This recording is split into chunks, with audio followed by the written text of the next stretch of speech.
In this final section of the lecture, we're going to look into a few studies that investigated the real-life implications of social dialectology. We'll start with discussing not a specific study, but rather a particular methodology that can be used to investigate the consequences of and attitudes to different sociolects. It is called a matched guise test. In a matched guise test, the researcher records several speech samples from the same speaker.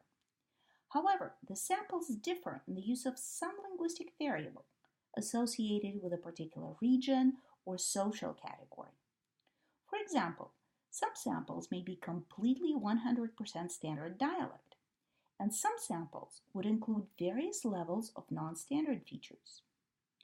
These samples are called guises because the speaker who is producing them is actually the same person. But the experiment subjects don't know this. They think that the speakers are different because their speech samples differ.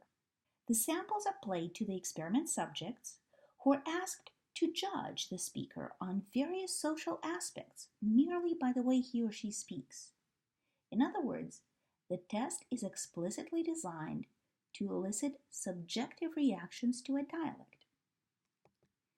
In 1972, William Labov conducted such a test and asked the participants to rate the speakers in terms of job suitability. The variable Labov investigated was the presence or absence of post-vocalic R. His findings were very interesting. The participants consistently judged speakers with some R's in their speech as working in more prestigious jobs or in higher positions than speakers without any R's. And the more R's the speakers had, the higher job position they were judged to have. It was particularly fascinating that it didn't matter how the subjects themselves spoke. The judgments were consistent across the users of both more prestigious rhotic dialects and less prestigious non-rhotic speech. Labov also observed that the subjects who belonged to the lower middle class status tended to judge rhotic speech as more high class than even their upper middle class counterparts. Labov's findings suggest that even though the presence or absence of R after vowels in words like for, floor, more, or court has no evaluative linguistic force, people who do not pronounce these words with an R in the US can find themselves discriminated against in the workplace because they will be perceived as lower class, less educated, less intelligent, and so on and so forth. Curiously, the situation in Great Britain is the opposite. It is the R-full speech that is stigmatized and R-less speech that is valued. Another very interesting study on sociolects was done by Penelope Eckert in 1989. Eckert conducted a detailed ethnography of a high school in Detroit as a participant observer. In the course of Eckert's ethnographic work, two clear and distinct student groups emerged: jocks and burnouts. Jocks were the students who identified themselves as affiliated with a school. Their lives were generally school-oriented. They displayed respect for school authority, and they were involved in multiple extracurricular activities. Burnouts, on the other hand, were community-oriented. They held no particular respect for the authority of the school personnel, but instead sought their connections in the community, where their future job orientations and prospects lay. Eckert found that kids within each group shared a variety of social practices, but such practices were not extended across the groups. Such practices included anything from clothing styles to the perceptions of how the other group spoke to the use of language within each affinity group itself. In particular, jocks described the speech of burnouts as ungrammatical, inarticulate, and full of profanity. Burnouts believed, and said so, that jocks spoke just like their parents. In other words, like middle-class adults rather than teenagers. The differences were not limited to perceptions, though. Jocks and burnouts did indeed use speech in different ways. Both jock boys and girls used more conservative standard forms, although they possessed clear regional accents. Jock boys also used profanity in private in all boys' groups. Girls did not use swear words. Burnouts, on the other hand, used profanity extensively, even in neutral situations, and widely employed local, non-standard linguistic features in their speech. What is most remarkable, however, is not that middle-class school-oriented kids spoke differently from working-class kids who considered school pretty much a waste of their time and looked forward to working for a paycheck. It is that those linguistic choices were made consciously and on purpose. Individual students exercised agency in choosing to speak like a jock or like a burnout, and thus signal to others, I belong to this group of people. I am one of you, not one of them. The choices of speech patterns were deliberate for both jocks and burnouts. The upshot of the study is that people can, and often do, purposefully adopt the linguistic features typical of the social group that they want to belong to, regardless of whether their origins lie in this group or not. Language use, to a large degree, is agentive and is a marker of social identity.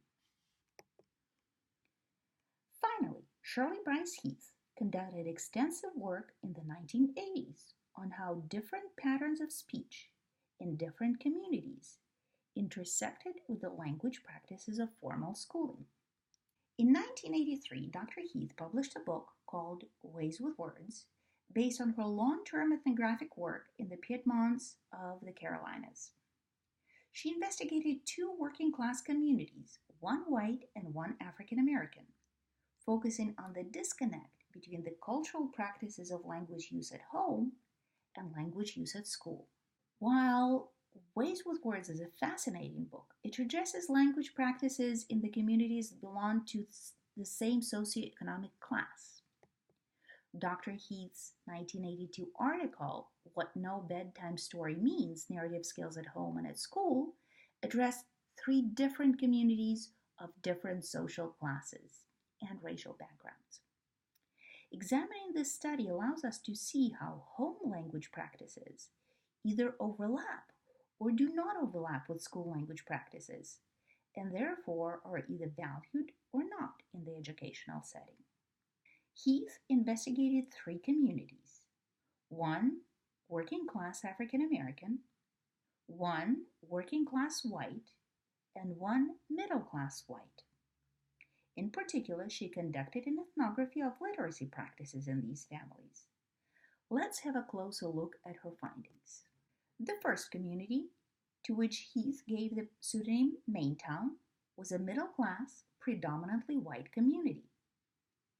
In the families participating in the study, the mother was a public school teacher.